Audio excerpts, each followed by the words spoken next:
but is simulated, grief and pain that you inflict on someone else. Is it real? Is it as tasty as the real thing? Butterscotch Hey everybody, welcome to episode 137 of Coffee with Butterscotch, the game dev comedy podcast, Butterscotch Shenanigans. I'm Seth and I'm the games programmer. I'm Adam and I'm the lactose intolerancer. I'm Sam and I'm a pixel sniper. And this is a show where we talk about life, business, and working in the games industry. Today is February 122018 exclamation mark. Before we start, we have a warning. Anything can happen on this show. There's going to be profanity and very confusing date formats. Yes. So if you get uncomfortable or confused about any of those things. Also, was that exclamation mark a factorial symbol? It's a factorial. Okay. Factorio. Yeah, so it's a real big date Real today. big simulation game. All right, what's in the news this week? For starters, this is a prime number episode. Congratulations, we made it to another one. Excellent. Yep. Great job, team. This will happen again, probably. All right, so we got two important things that we need to talk about, and I don't really know about either of them. And these topics were brought to me by my co-hosts, Adam and Sam. Okay, What you got? First, Tom Brady. Let's talk about it real quick. Let's talk about the Brady situation. So, love him, hate him. I don't actually give a crap personally. I also don't watch sports ever. But Me neither.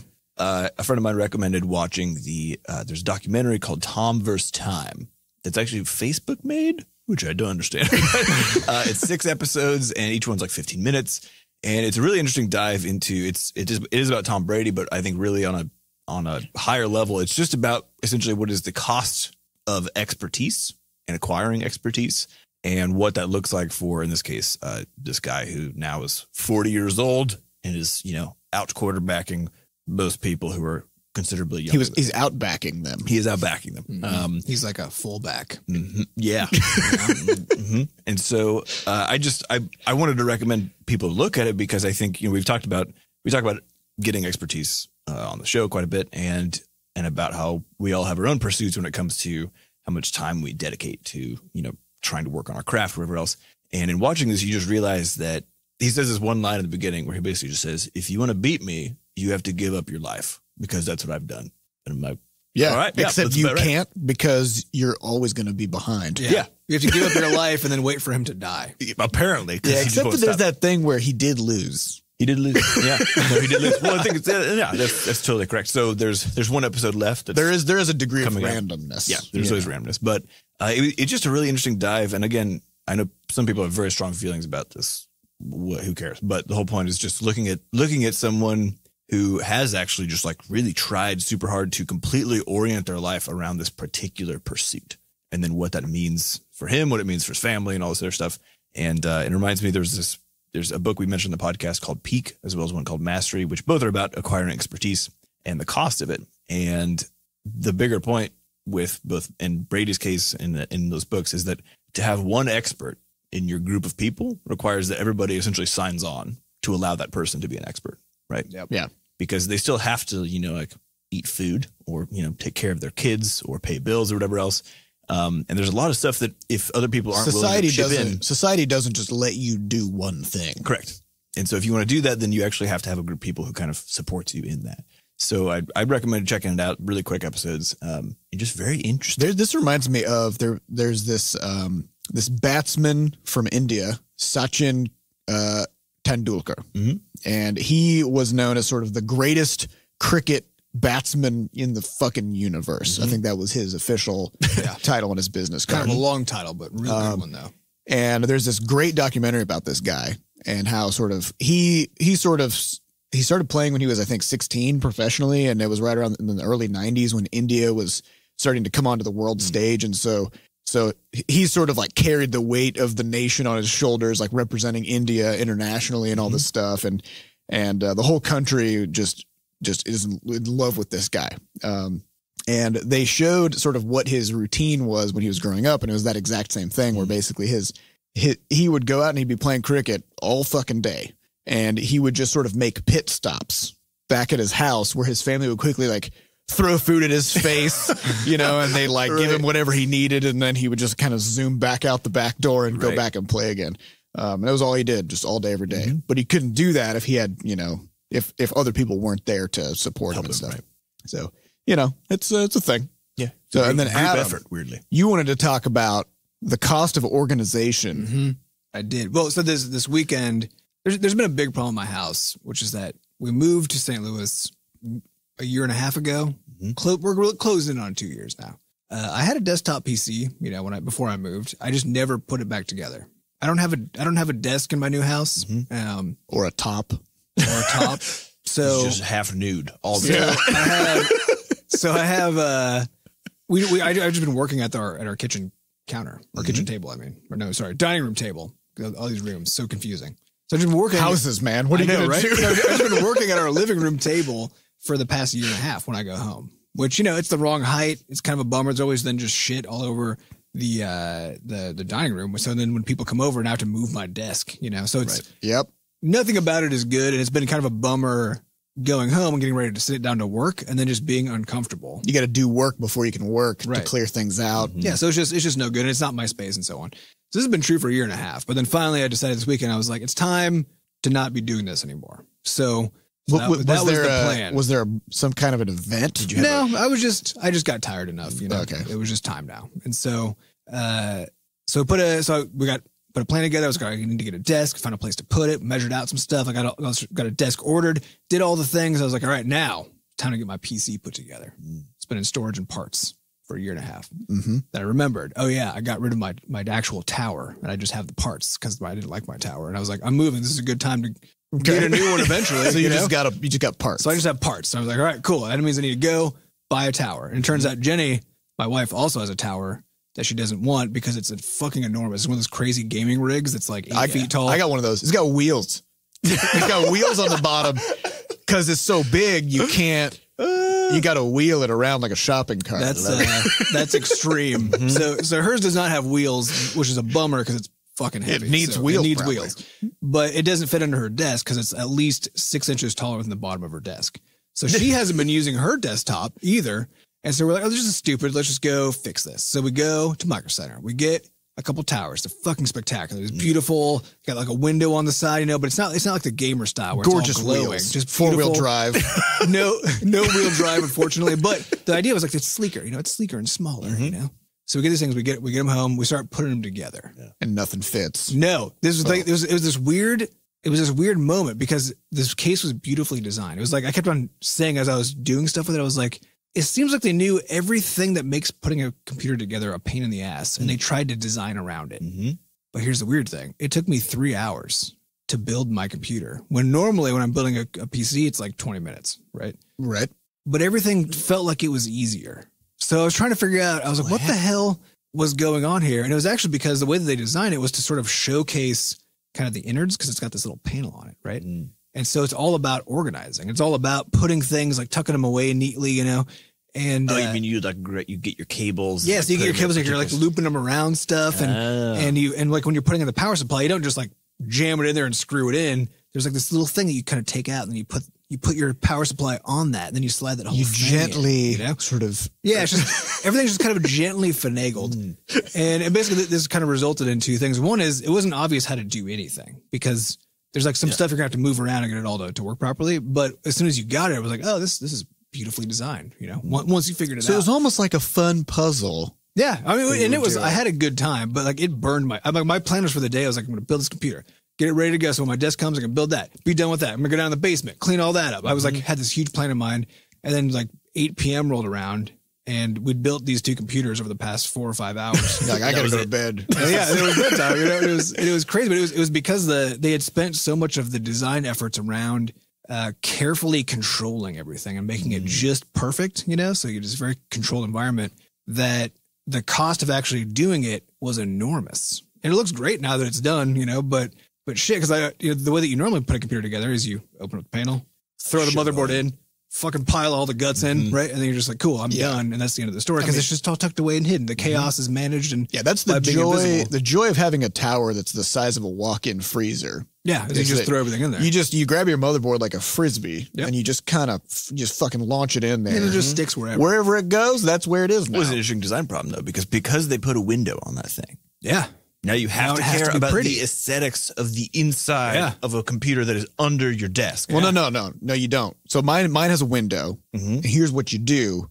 You get parts that have LEDs on it. Right. So it just glows. So that when you look into it, it's blinding. But then you got that problem, which is if that happens to be in a room where you want to take a nap or sleep, then it has that blue light situation.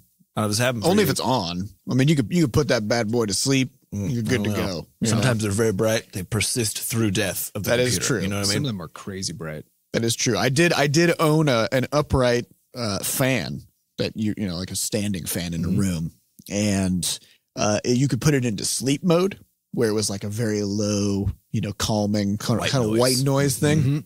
And for some reason, the sleep mode had this fucking blinding LED on it that just, and it would always shine in exactly the direction the fan was pointing.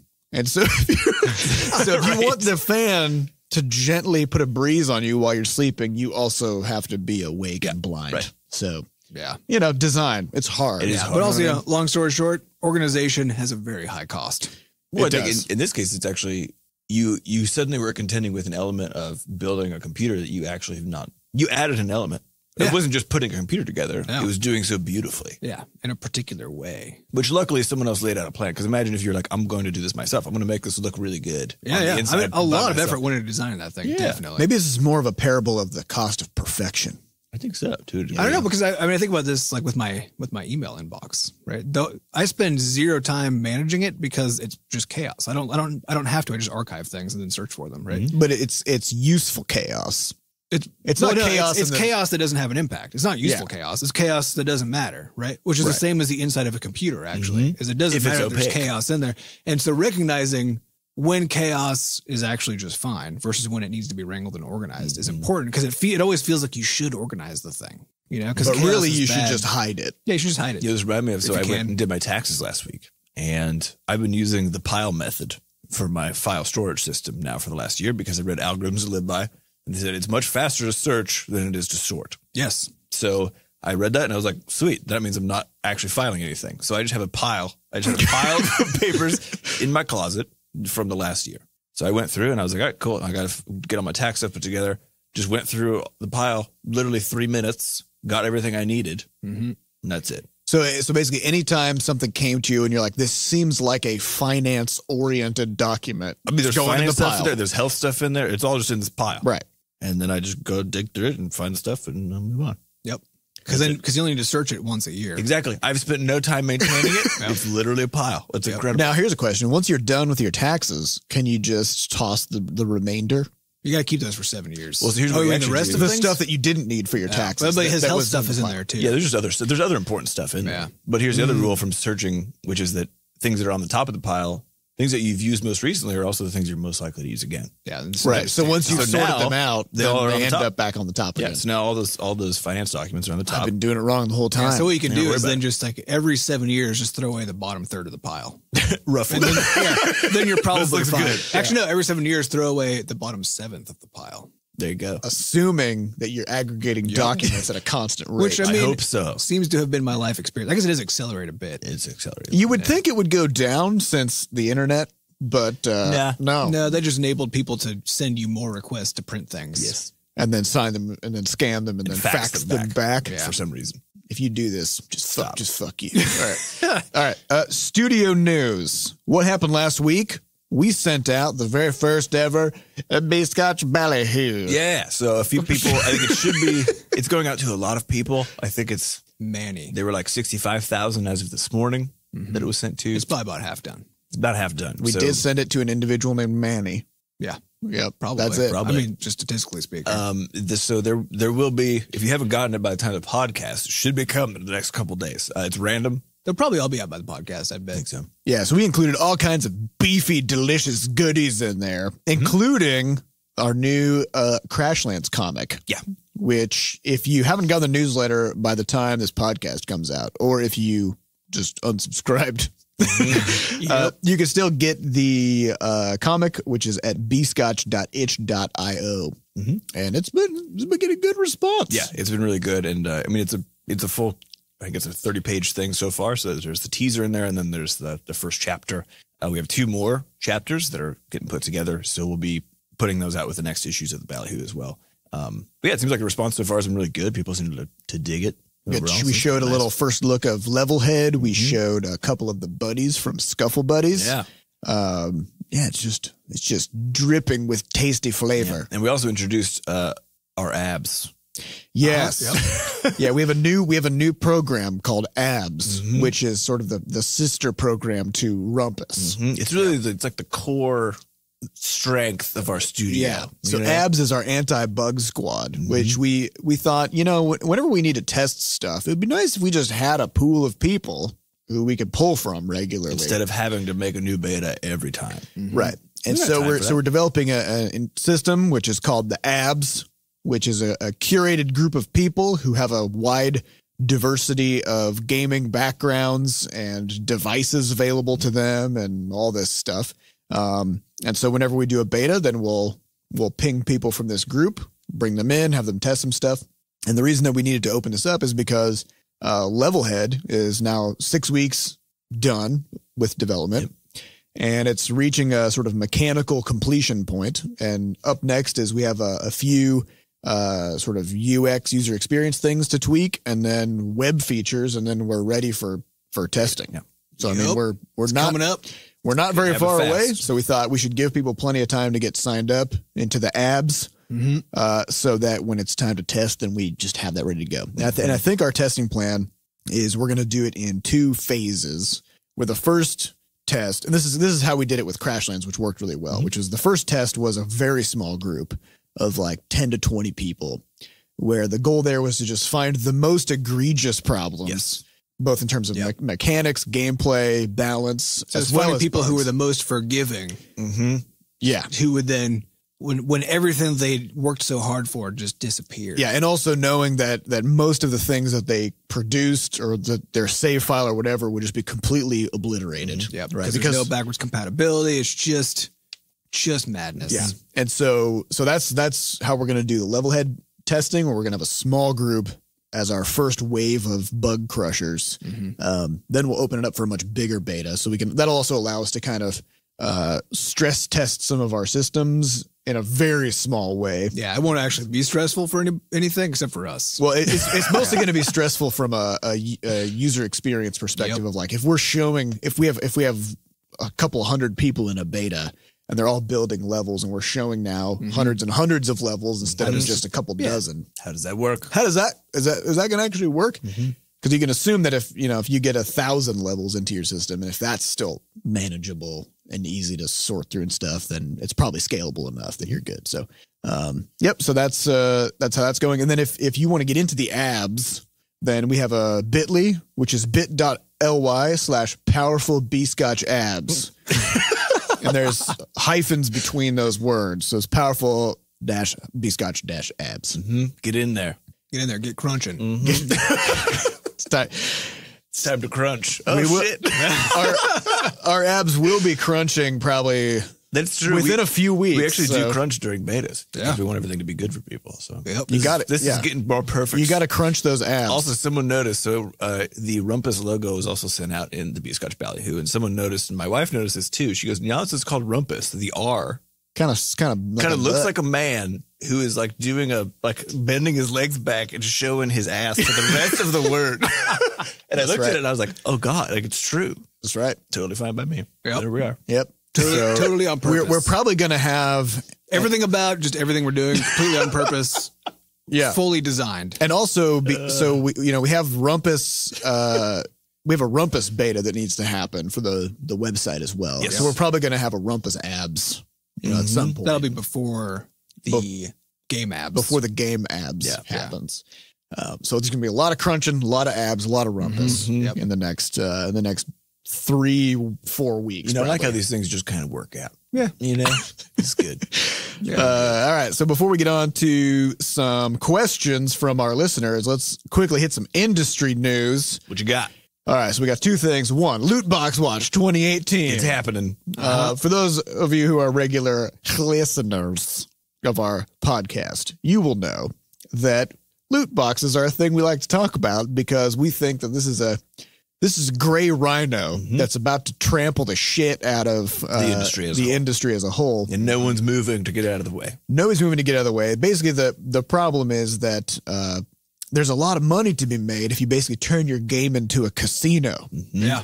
And There's also maybe questionable legality if you turn your game into a casino. So a lot of developers, if it isn't questionable, it's going to become questionable. Right. And a lot of developers basically say, well, the thing is, it's very expensive to make games, so we have to basically build our own personal Las Vegas to bankroll this shit. Even though we decided the budget to make the game in the first place. Right. Because when, as we know, when a game makes more money, then the company who makes the game staffs up and makes the next game more expensive. Yep. And then they had to buy up all the ad space, which then makes ads more expensive. Right. And then everybody else has to compete for those same ads, which means they have to spend more money. Right. But the problem is, since anybody can turn their game into a casino, then everybody can make a fuckload of money. So it turns out Germany was like, this looks a little suspicious. Didn't like this. Yeah. So they're opening up a commission to determine whether loot boxes are predatory towards children and whether it's legally counts as gambling. Which is the thing. But like, why is it only towards children? You know, this is the thing that boggles my mind so hard is that. And we know adults are fully in control of their behavior. How many adults? Every adult I know is super well put together. They're very resistant to gambling mechanics. Very thoughtful. Yeah. I guess you only see children that are addicted to gambling. They really, I would. Well, now that I think about it, really. yeah. Whenever you go to a casino, alcohol. there's a bunch of these toddlers just smoking, just rolling the slots. It's a good thing we're protecting our youth from all these horrible things that all adults are just immune from. Yeah. Now, I have to say, though, I do believe that most things should probably be unregulated in general. Yeah, you're real libertarian. Not really, but I mean that is the libertarian stance, I think, right? I think the libertarian stance is just anarchy. Okay. Just burn everything down, and you get a gun. I think, but the state doesn't give you one. No, you got to build it yourself. You got to build your own forge. You got to harvest your own iron from the mineral nodes around your house. But the house is something that you probably killed somebody else to get because the government couldn't have given you that. Yeah, actually, I think being a libertarian is probably a lot like PUBG. Oh yeah, you know, you just get thrown into the wilderness mostly naked, and then it's like a crafting game. And then once you've murdered 99 people, then you are now the king. Of nothing until somebody murders you, though, because it's libertarian. Yeah. So anyways, what were we talking about? Oh, PUBG. Yeah. Let's transition over to this because I think this is an interesting tidbit of news. So we're making Levelhead into a social game in the sense, not in like the Zynga sense, but it's going to be blowing up your Facebook friends. In the sense that the core of the game revolves around sharing levels with other people in the game, and you're gonna earn points with the more Facebook likes that you get. Yeah, and we've always been hesitant to do anything with multiplayer because of cheating. Because everybody fucking ruins everything. Yeah. So, well, the best example of this is we put basic leaderboards in. I think it was Red Rampage. They all have them. They all have them. Okay. Yeah. All of our old games. And within, I think, a day, someone had hacked it to say were first place because they had the largest integer possible to be represented in code. Yep. So you have like one person with 65,000 juice collected, and then the next person has like 90. So pretty dumb. Which we also know that which I don't know if we've ever told anybody, but in Roid Rage, it is generally impossible to get more than a certain amount of juice because the asteroid field gets progressively more dense. It does. As you acquire more juice. And I don't remember if I put a cap on that. Probably not. At some point, you will die. I think at a certain point, you just gonna die. You're just dead. But there are all those power-ups that you can blow up asteroids and stuff, you know? So maybe... I don't remember what the density is there. Yeah. Here's the thing, the whole point of this is that PUBG banned, 1 million players? Over 1 million players in just January. Okay, so... This is a paid game. Like, you buy this game for, what, 40 bucks? 40 bucks or something? Yeah. Although they did not say that all the people they banned were paying users instead of pirates. Because presumably pirates are getting in there. They just you can't keep them out. You know? Yeah, presumably. So I don't know. Yeah, I assume maybe they have the resources to do that. Yeah, I don't know. But I mean, if you think about either way, it's a lot of. They banned $40 million worth of sales of players. Yeah, in just January. They were banning over 33,000 players per day. And this is crazy. Kind of makes me think of, we had talked a while back about Jeffrey Lynn's GDC talk about League of Legends toxic community behavior, because they at the time were, the most popular online game. Now it's PUBG. And they had that problem of it's a 5 versus 5 game. And if 1 out of 10 people is a dick and somehow does something to ruin the game for other people, then most of the time your 5v5 matches are going to be ruined by somebody being a dick, right? And so PUBG is a 100 person free for all. Yeah. Which means you get one cheater in there. Yeah. If you get one person who's hacking using an aimbot or doing something to be able to teleport around the map or whatever, then that whole match is ruined. For 100 people. Or 99 people. Well, if one person's having a great time. Yeah. Yeah. So now it's more like, with how many users they have, it's more like probably a good 10% of their players are cheating, at least. And so it's crazy.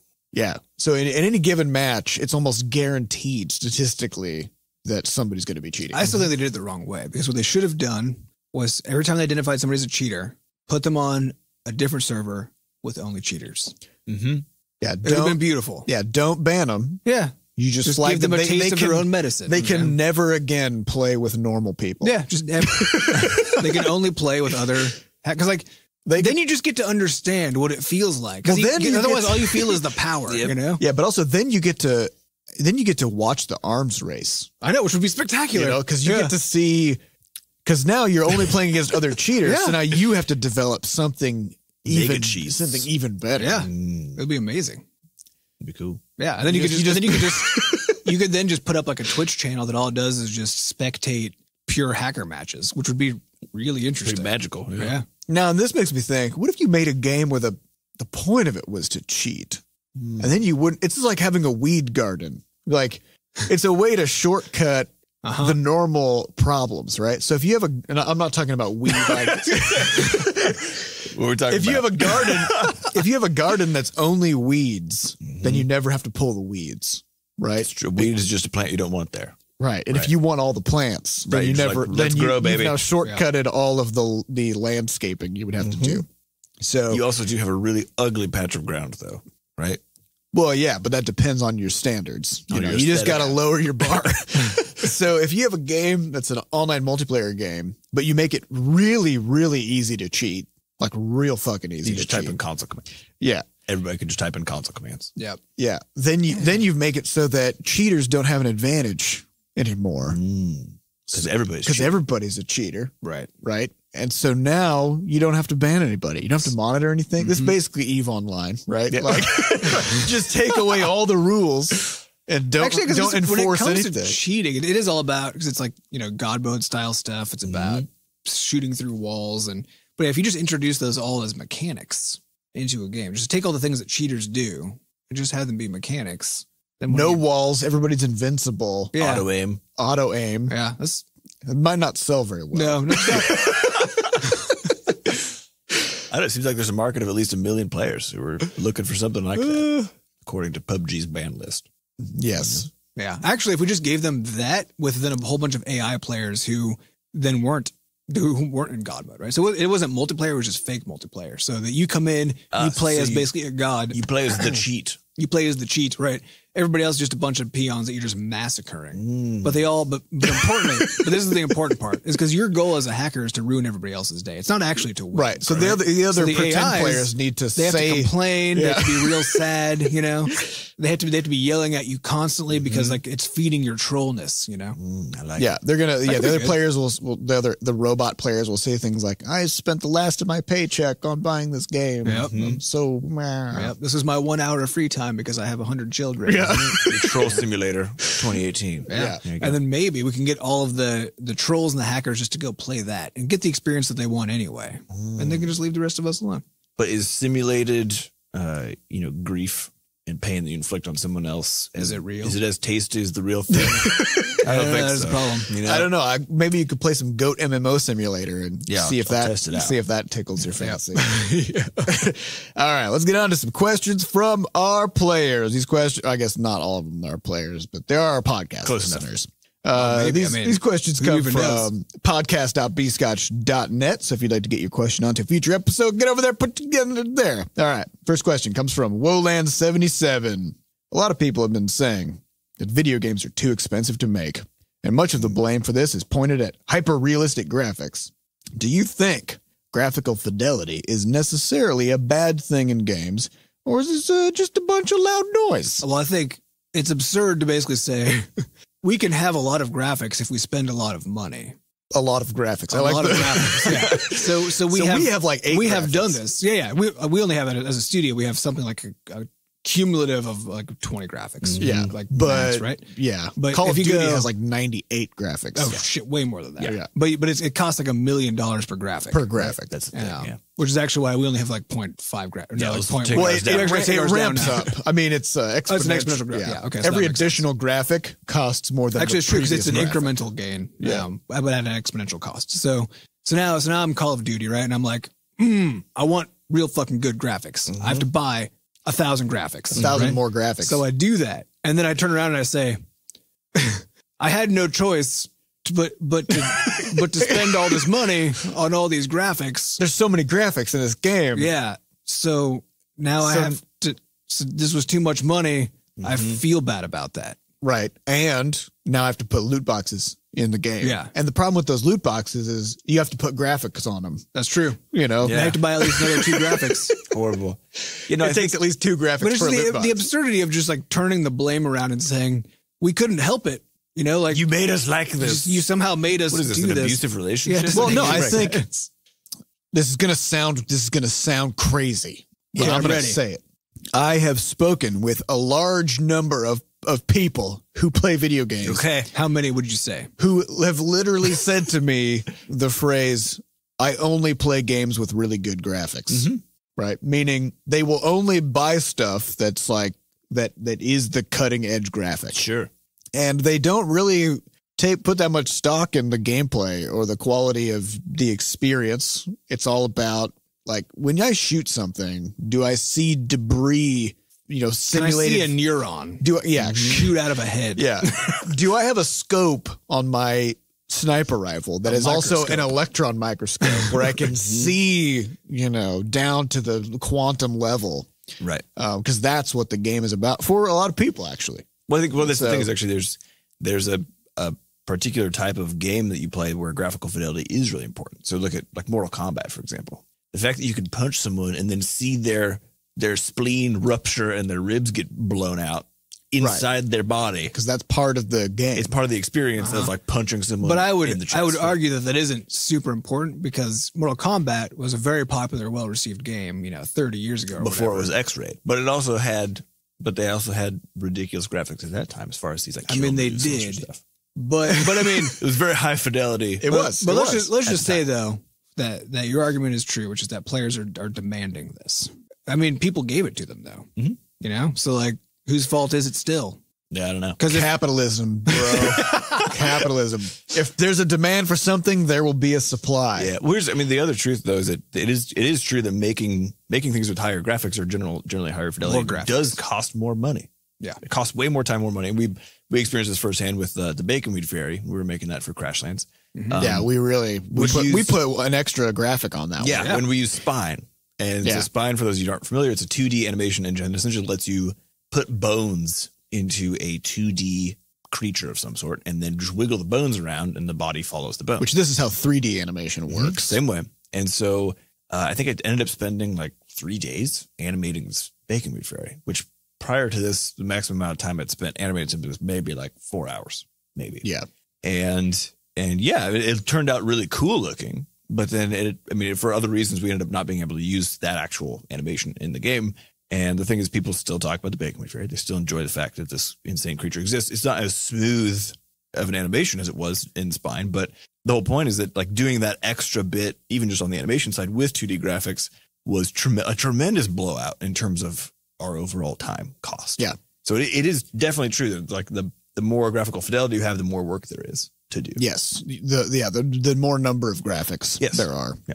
So, but here's the thing. It's not a bad thing. No. It's also not a good thing. I'm just going to take the libertarian stance here and just say people want graphics and they'll pay for those graphics. No, it's just true. And companies have the graphics to sell to people. Yep. So they're going to take that graphics from the warehouse. They're going to put those graphics in their game. People buy it. That's just how the market is. Everyone's happy more or less. But I think it would be an error to say that your graphics are correlated with the quality of gameplay.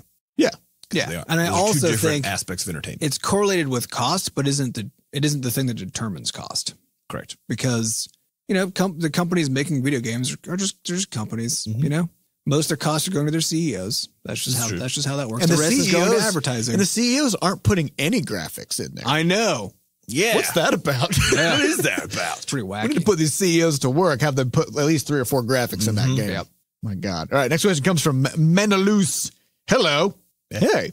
So I hope you guys are doing well. Yeah. I appreciate that. So I listened to Audible's version of Antifragile, and holy cow, was that some tough jerky to digest, which is a good thing.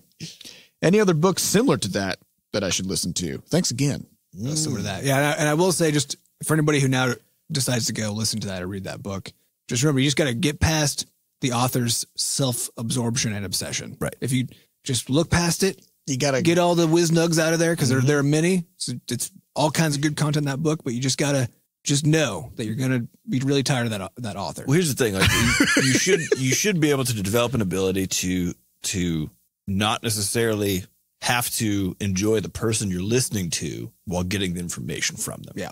Right. And not good assuming that the message is invalid because you don't like the person. Right. Because sometimes people who are assholes have some very valid points, which is this case.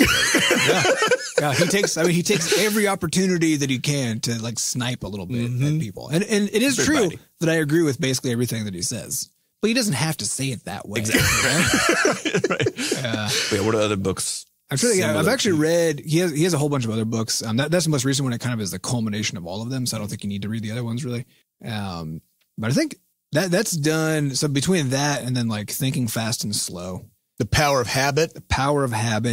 And then Mistakes Were Made, But Not By Me, which is still for me like one of my pinnacle sort of mind-changing books. Also, Thanks for the Feedback. That's a pretty good one. Yep. Yeah. I think if you take Algorithms to Live By. Yeah. If you take that collection right there and really read and just really read the shit out of it. Just read it real good. Yeah. Like, you'll just be a different person. Read the words, read between the lines, read the punctuations. Do the exercises. Also, sometimes people tell me they read. I have to ask them, like, what do you mean when you say you read? Because some people, when they move that, their eyes over they're pages. like, yeah, I rubbed my eyes on the page. It's like, what happened? I glanced at it. Because I think especially these books, if you're not reading it, if you're not engaging at the same time, then you're going to miss like 90% of the value. So have like a notebook next to you, take some notes or put it in the margins. Really read it. Really reading something usually means that you're actually writing also. Yeah. And then every now and then you stand up and you go, You go, and then you pace a bit. You pace and you smoke a pipe. Yep. And you pour yourself some whiskey. You just kind of shake. You can make the ice cubes tinkle in there a little bit. Then once again you say, Yeah. And then you sit back down. You sort of angrily scratch your chin a little bit as you're doing things. Like kind of rub your beard really hard. There's a lot that happens in close, careful reading. Yeah. And assuming you have all of those things. Well, but if you don't, and a beard, you just and a pipe. You just tape a beard to your face for deep reading. It's just a part of that process. It's part of the process. Yeah, it's part of it. You build a construction paper beard for yourself. Yeah. And a pipe out of cardboard. Yep, because you shouldn't smoke, obviously. Which you should not, and especially don't smoke out of a cardboard pipe because you probably will die. Fire. You'll probably die. Yeah, you shouldn't drink either, probably, so just... But like apple juice looks a lot like whiskey. So but definitely read. That's the message. If there was any message at all. But read good, not bad. Yeah. All right. Next question comes from KingOz. I was thinking of starting my own podcast at my school. Me and a buddy would discuss school news, answer questions, and discuss the current haps o' de earth. I liked it. What the earth? Is that a perfume? Yeah, no, it's like haps in all caps. O with an apostrophe. Duh, D-A. Not O as in EU, like the French. Earth French smell, like Haps the ground after rain. is haps you know? the earth, but earth is lowercase to kind of bring its ego down. Gotcha. Yeah. Put it in its place below your feet. What do you think, and how should I start? Thanks. P.S. Sam's voice is sexy. Ooh, hey. Hey there. How are you doing? No, Calm it down. Well, I Sam. think it depends. Does anybody want to listen to that? That's the first question you got to ask yourself. And the second question is, do you care if anybody wants to listen to it? Because if the answer to the Actually, first that's one, the first question. That's the first one, yeah. Yeah. Is do you care if somebody else listens? Okay, people will listen.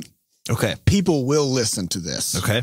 Not in a huge broad sense, but if you're making a podcast about the things going on in your school, your classmates will they'll listen to the shit out of this. But here's the problem, though. Will they? Who will? Well, here's Some the of them problem. might. Because now you have a audio record of what will probably be The most embarrassing part of your life. not only that, but probably some trash talk. Listen, Let's be real. we're talking high school's a bad time for most people. Yeah, no. The thing about making a high school podcast is you have to keep everything positive as fuck. You cannot throw anyone under the bus. Yep. You cannot trash talk people. Not even teachers. Homework assignment. And don't even think you're going to be clever and use pseudonyms. Because here's the thing. Most high schools are run like dictatorships. This is the case where we grew up, where they're like, hey, we heard that you wrote a note to someone about blah. And even though maybe you wrote it in your own personal cryptographic code and you used fake names, they will bring you in and they will break you. They will break you in order to crack the code. So I would say you can have fun doing it, but I would be very careful. Be careful. Just be careful. Or do it like in a veil of secrecy. That'd be fun, you know? Oh, yeah. You should modulate all of your voices. Ooh, yeah. So that use a pseudonym. Yep. Don't even make it talk about the different school. But then you lose your audience. Because here's the thing: why do people give a shit about the yearbook?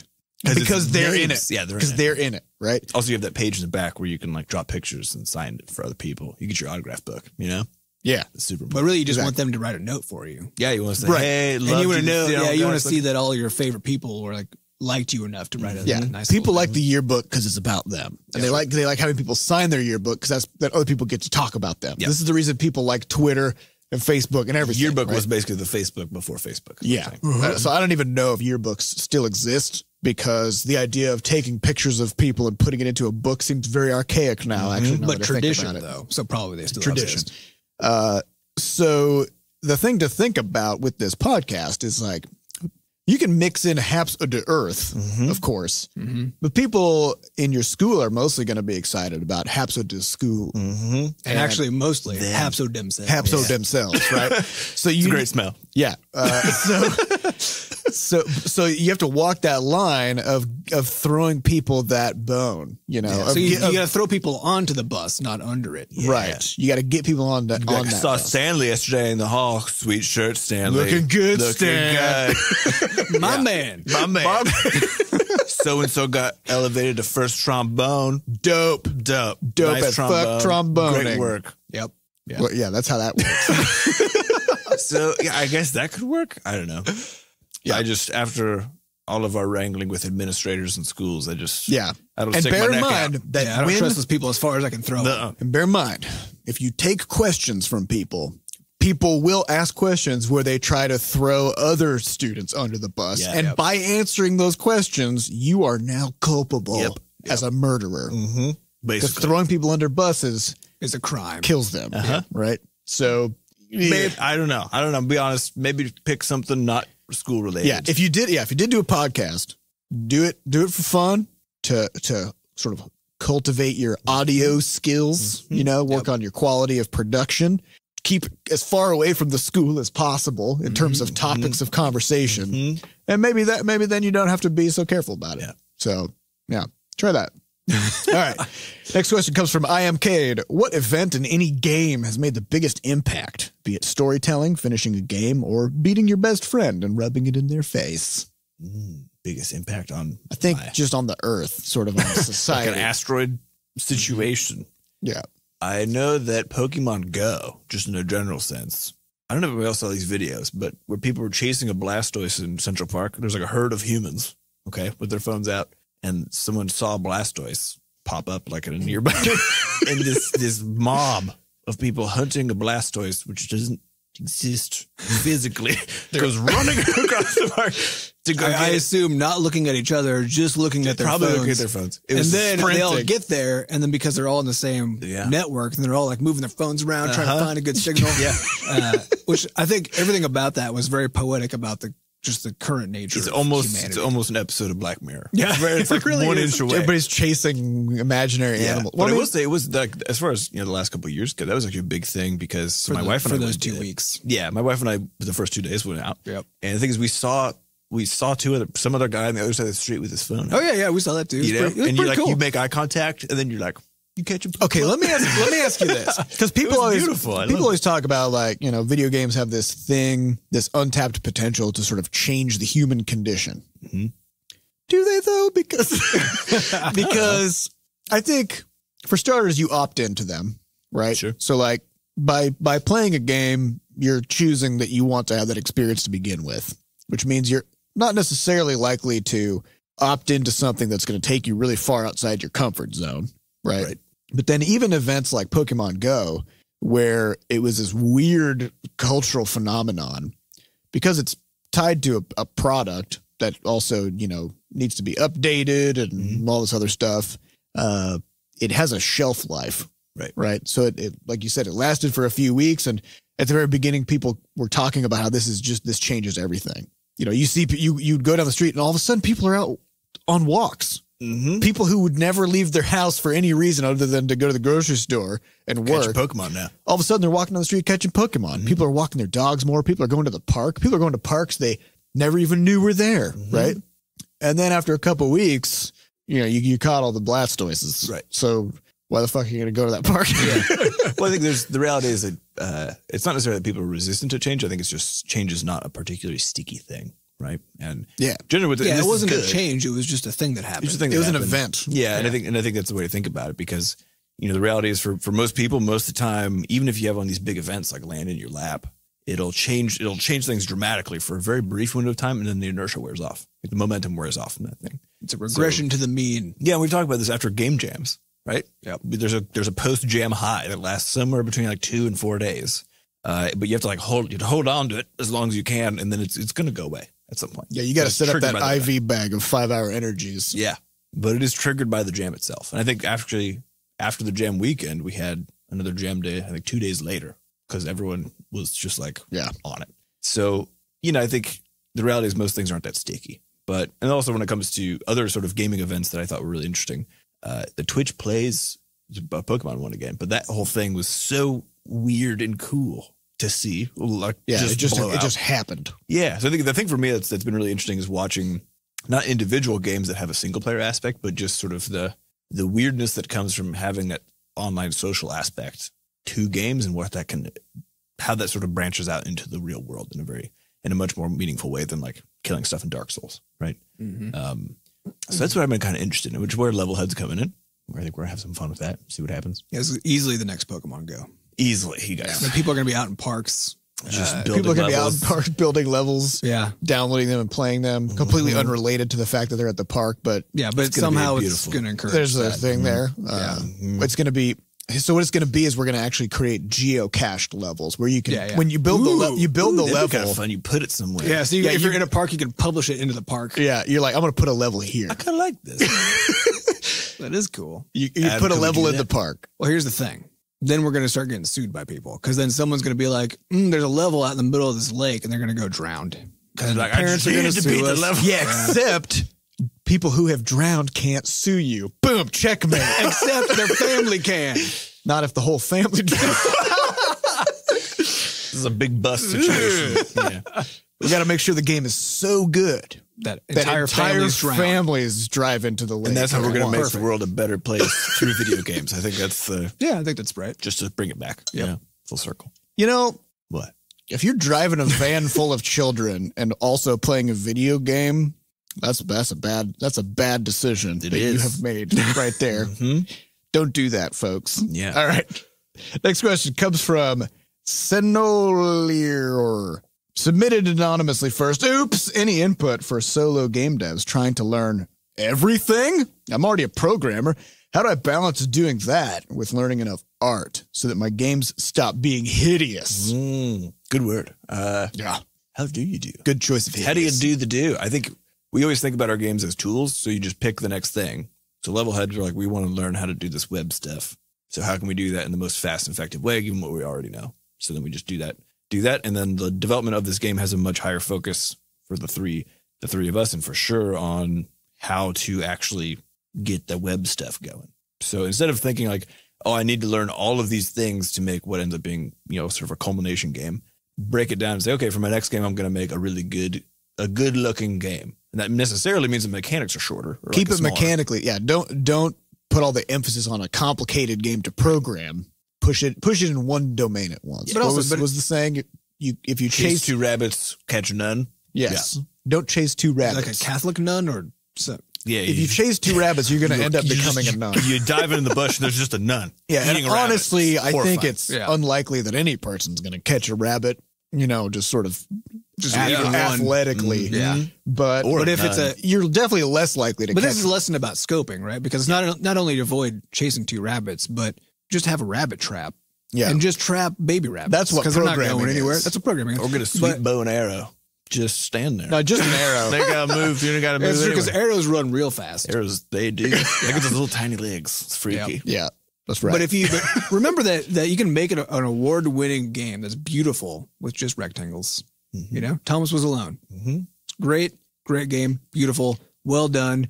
It's just fucking rectangles. That's true. Actually, yeah. Maybe for your first game that you want to make that isn't hideous.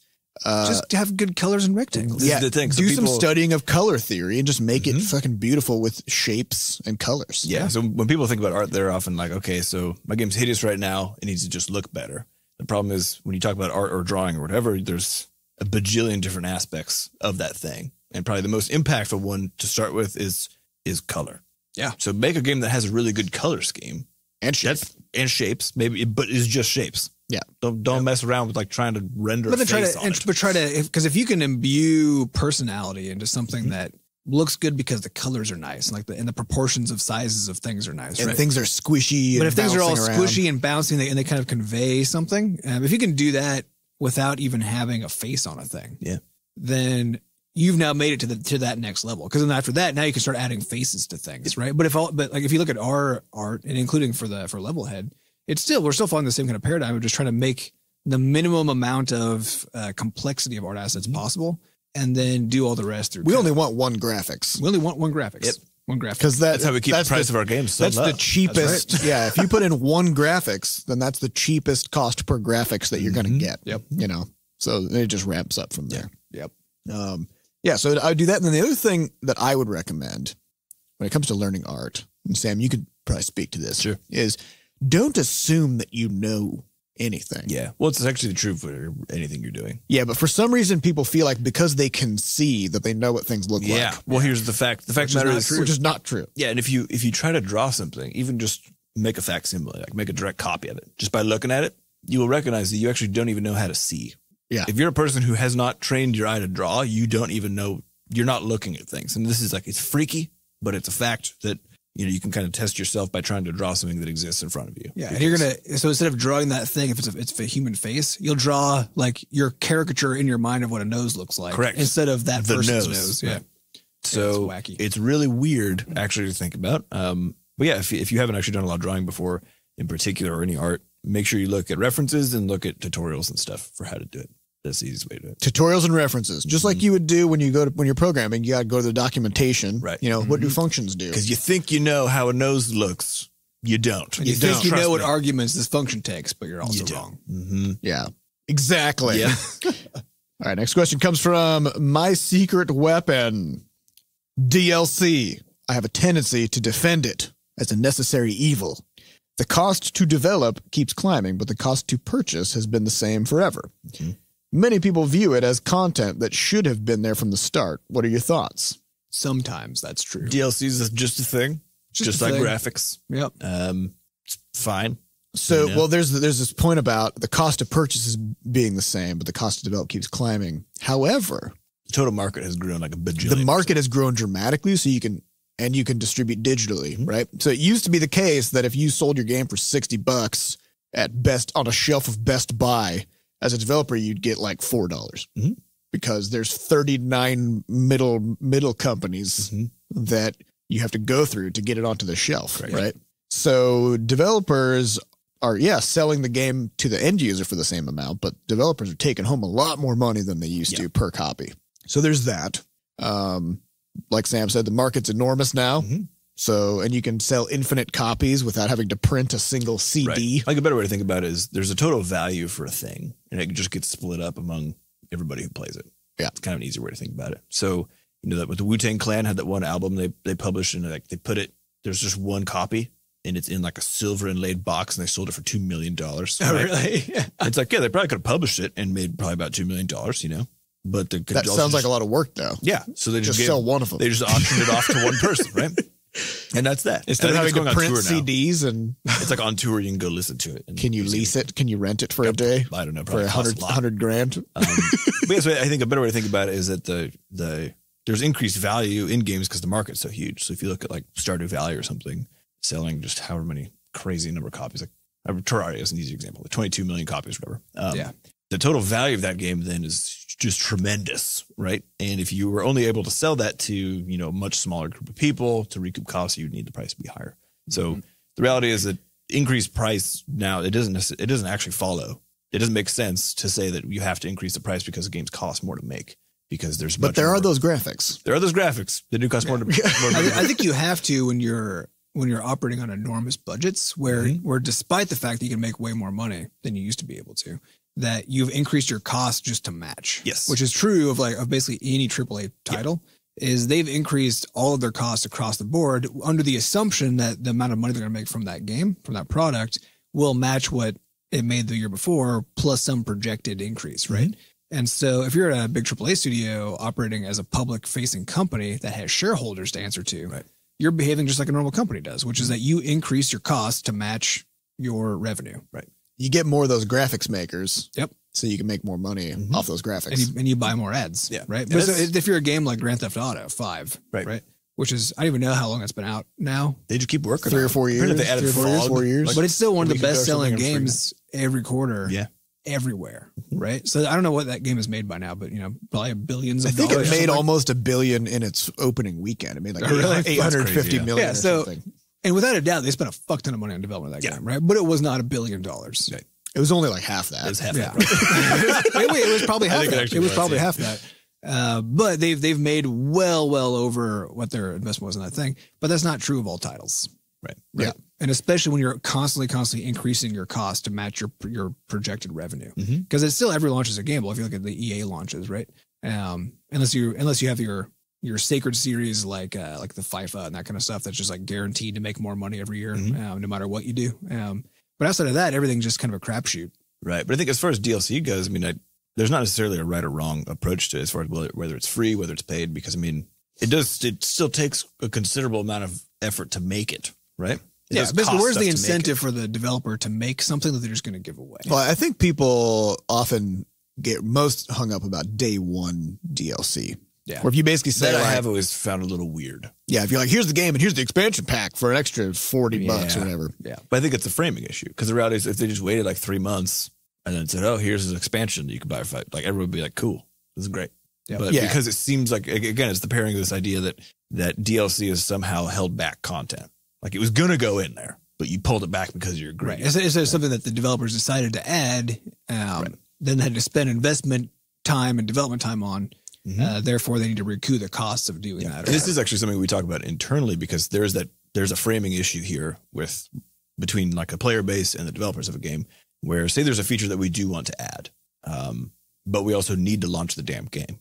If it's a feature that maybe changes the course of, or changes the gameplay for people or whatever else, and we hold off on it the question is always, should we hold off? Can we hold off on putting this in until post launch, so that we get the damn game out, see if it actually works, because you have no idea actually if the market gives a shit. Yeah, because if the market doesn't care, then why should you be throwing more money at it? But you also don't know if that DLC thing would have been the thing to help kind of, kick it into gear. So there's always this really hard calculus to do as a dev on the other side, which I think, the day one DLC doesn't make any sense to me. But I think when it comes to DLC later, it's who cares? I mean, Yeah, Honestly, like though, $3 I don't see day one DLC as being much different than, for example, like a collector's version of a game where you get a couple extra. But it's things. framing. It's all just framing. It's right? framing, yeah. But I think, you know, this is just something that players have decided they want. Yeah. Right. Because if a studio says, hey, we'll sell you this for $30, like here's an extra like 3 maps you can play on or something for an extra $30. And then 3 million players go, fuck yeah. And they buy it. Yeah. Then that's just the company providing content to those players that they want and are willing to pay for. Well, I think the reality is that for everybody's situation, you actually have a different value for a game, right? So like I might be willing to pay, say, $30 to play Terraria, but it only costs me 10, which is great for me, right? Some people might not be willing to pay even $5 for it, so they wait until it's on sale. Some people might not be willing to pay $10. That seems like it must be cheap, but they would buy it for $20. Right. And so actually we see this. So we launched that comic with the newsletter, right? And it's free. So you can get on itch for free. And we can see how many people have actually paid for it. And out of the 1,000 downloads, I think 8 or 9 people actually gave us any money for it. Yeah, I think 5. Is it 5? It's a very small. We made like 40. We've quote unquote made $40 off of the comic, which has certainly cost more. Yeah, it's quote unquote because we had to spend money to have it made. Yeah. So, which was significantly more than 40. Yeah. So, but that's one of those interesting things, right? Where you look at the point I'm trying to get to there is that comic has value for some people, right? Yeah. And they're willing to pay for it. And so what having something like a donation box in that particular case opens up is the ability for someone to say, hey, this is worth this much for me, and I'm just going to opt in to pay you. And then when it comes to games, if there's a collector's edition, and maybe I'm just really excited about that game, I'm happy to pay like an extra $20 to get something cool, you know?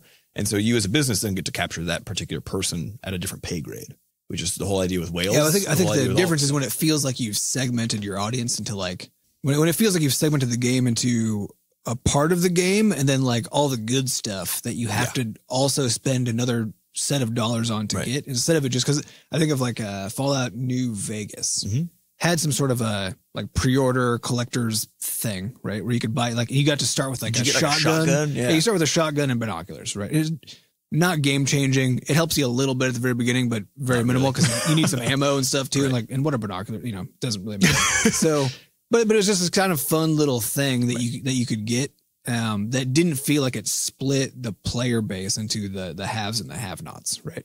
And I think that's one of the big problems with DLC, especially for an expensive game, with a lot of moving parts and a lot of really good, interesting content, is that once you start to fragment it out like that, then it feels like it feels to as a player that the audience is now fragmented, and that somebody else who is another fan, like somebody who you've got camaraderie with because they're into that same thing that you're into, might be on a different plane than you now, right? Now they're just like in the real world, there are people around you who are wealthier than you.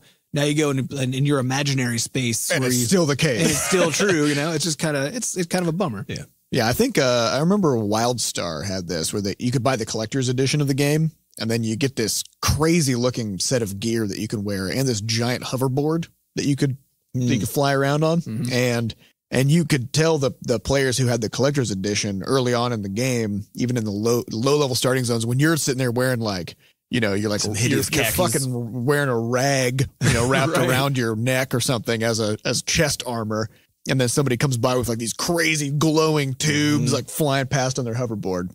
Yeah, I think when those things happen, when it segments the audience, I agree. I think that's. But it's also there's an interesting point about the difference between something like games and like a car as a product, right? Because the reality is when you go to buy a car, you start with the base model, and then you can add just like a considerable amount to get all the extra trimmings, right? And that's DLC. It is for DLC. Your car. Day one DLC for your car, which I don't buy. Well, yeah, maybe you don't buy it, but the point is it's there. And a lot of people do buy it, and you're not going to complain about the fact that Jerry got a SUV that has like. I think people spend a lot of time. Yeah, but cars are not a player versus player. But they kind of are. It depends on the features that you can get. But we're talking about New Vegas, like a single player game. Single player, who cares? Yeah, it doesn't matter. Yeah. But this is the thing is like there is some categorical difference between those two goods, right? Yeah. Because you get pissed off about one, the other one makes sense.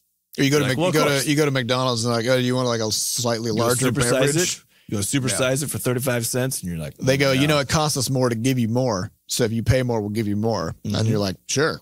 And then a game developer does it. But I think it's a lot of the discrepancies because there's a huge difference between what we're doing and what a car manufacturer is doing, which is that we have effectively free infinite distribution.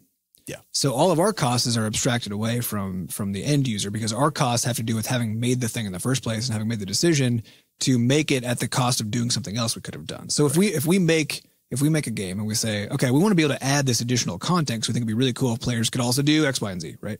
If we decide to do that, we're foregoing making everything else, and that includes making another game. And there's nothing we could do that's more powerful for the studio, for the company, than making another game. So if we instead make basically a content expansion, then we're doing that at our cost. Yeah. We're deciding to spend. We're spending money by doing that, and a lot of money. It's all of our development time, and potentially even more so, because if we could have made and launched a game in that time, that would have been far more financially rewarding to us as a company than making an expansion. So by us doing that, now we're stuck with the decision of, do we do that? And if so, do we ask people to pay for it? Because to the end user, that's not any part of the calculus going. Because like when you go buy a car, I guarantee you that nobody's thinking of the development time to make the components of the car. No, they're buying a physical thing. Good. Yeah. And they don't assume like, I got this 2010 Ford Focus, right? Now, when the 2012 model comes out, I should get a free upgrade. Then, can I not just have it? Well, but I was thinking, this is something that I personally had to like recognize after a long time, that I had to overcome in terms of how I looked even at physical goods when I was buying them. We're going to a restaurant and buying, food that somebody has prepared. Is the sort of idea always goes through my mind, or take like an iPhone, right? Because you see people talking about this all the fucking time, where they're like, if you tally up the cost of all the parts of an iPhone, it's only like $200, but they're selling it for $1,000. Capitalism is evil, whatever. It's like as if it didn't take them 3 years. Right, because as if there was no development cost. And I'm not saying that it's fairly priced at all. I have no idea. But the point is that things are not the costs of their parts. And I think somehow we've all been trained to believe that. And so, and we believe that in the physical world, but in the physical world, we buy a physical thing. It's like we feel like we're overpaying, but we understand what has just happened. We've made a transaction. We got a good in return. There's only so many of those. There's a gatekeeper in the way. We can't just pirate it. It all feels like it makes sense. But as soon as you go into the digital space, you're only paying development costs. Yeah. And in a little bit, you're paying for server costs if it's a web enabled game of some sort.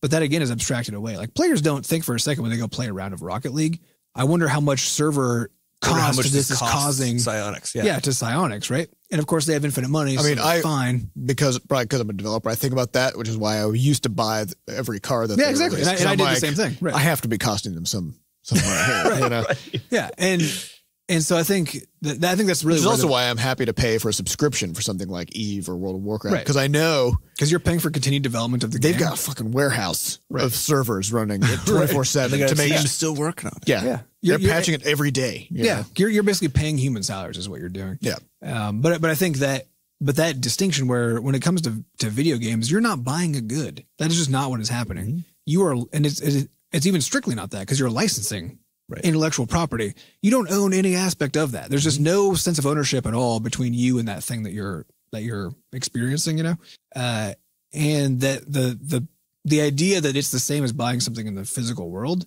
is just so completely wrong, but everybody believes it so strongly that I think this is where all the difficulty comes in with everything, with the relationship between players and developers, and like whether we sell content or put it out on subscription models or whatever, because to players, it's always going to feel unfair that they have to pay for something that technically doesn't exist in the sort of tangible sense. Right. Because when the transaction is presented as you buying something, then of course that feels unfair, right? Because you're like, this is free. Like it's free to put out. I could just have it. Like why should I have to pay $60? And then the more I have to pay, the worse it is. To me, I could just just download it, no problem. Right? Yeah, somebody else could just send it to you, right? Yeah. And so it's like, I get that confusion, but this all comes from the fact that people still incorrectly see digital goods as basically metaphorical physical goods. Right. And they're just not. Well, there's but with blockchain technology.